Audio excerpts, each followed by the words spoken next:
25% of millennials, their parents are paying for their housing in one way or another. Oh, look, a member of the most entitled and privileged generation in the history of the world is talking about financial situations that millennials are facing. And as millennials are nearing 40 and running out of time to build the kind of wealth that their generation was literally fucking handed, I'm confident he's going to use his obvious platform to talk about the nuances of the financial obstacles that millennials face as a direct result of his generation's decisions and stewardship, and offer some well thought out and fact and statistic-based policy solutions that, could help us overcome those obstacles as a society. I'm really confident that that's what he's going to do. I can't imagine any other way that this video could possibly go. Let me just tell you, moms and dads, not good.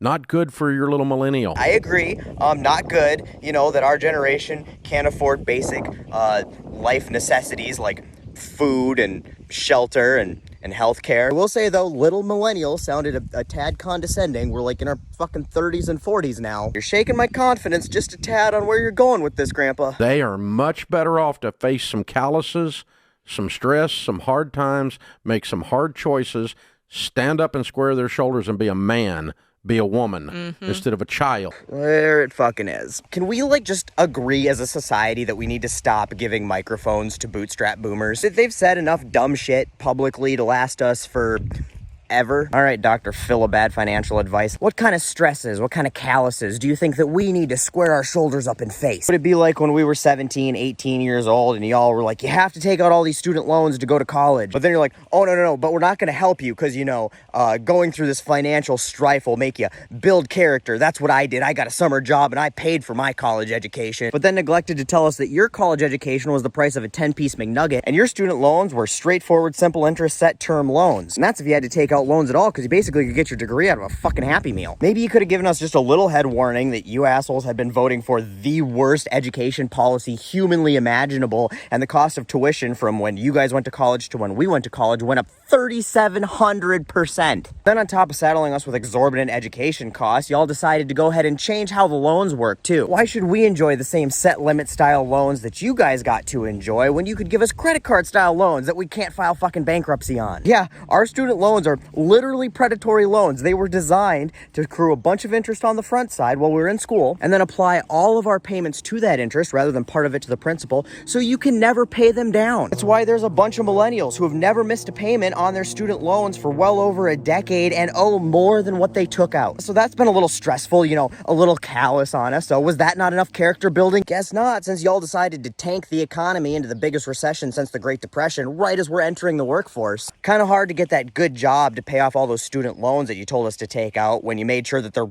weren't any fucking jobs. And then it just became a running joke that you needed a doctorate and 20 years of experience for this entry-level position paying $10 an hour. And that's not even being hyperbolic. That's the kind of shit that we were expected to apply for. That's the jobs that you made available to us. So thanks again. Oh, and part of the reason all of these jobs sucked so bad is because you guys spent decades gutting the fucking unions that you benefited from. Your parents and grandparents built unions that allowed you privileged little assholes to be D-minus high school dropouts and still get a job pulling a lever in some factory that allowed you to buy a house in the suburbs, have a stay-at-home wife, 2 cars, and 3 fucking kids. Now y'all get to retire on your pensions that don't exist anymore, while we have a 0.5% match 401k we can't even fucking afford to contribute to. Oh, and while we're on the topic of the recession, why did we have that again? Had nothing to do with you guys voting to deregulate the banking industry, right? And then you guys taking out a bunch of subprime loans to buy shit you couldn't afford. Y'all filing bankruptcy because you couldn't afford all your stupid financial decisions, and then, just sending us the bill. Isn't that kind of how it went down? I feel like that's kind of how it went down. So now not only do we need to worry about our own financial hardships, but we got to worry about paying back all of your economic fuck-ups, from the Reagan tax cuts to banking deregulation to the Bush tax cuts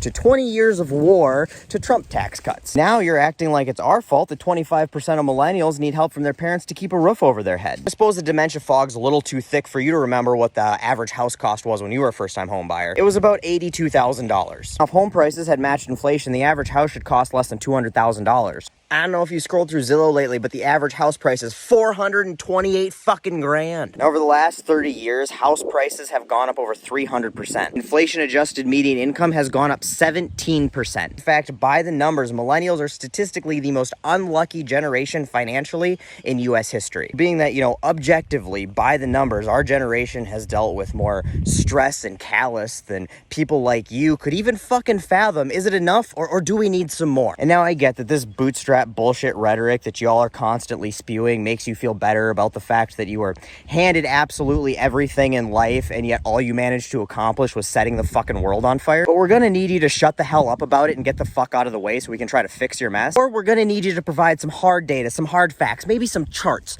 showing, at what point that we've experienced enough stress, enough callous, where house prices literally get cut in half and our wages exceed the cost of living. Or we can pay for college tuition with a summer job that mostly involves just getting high in the supply closet of a McDonald's. Because honestly, we are all sick and tired of listening to people like you run your fucking mouths trying to come up with every possible way to blame us for the consequences of your mistakes.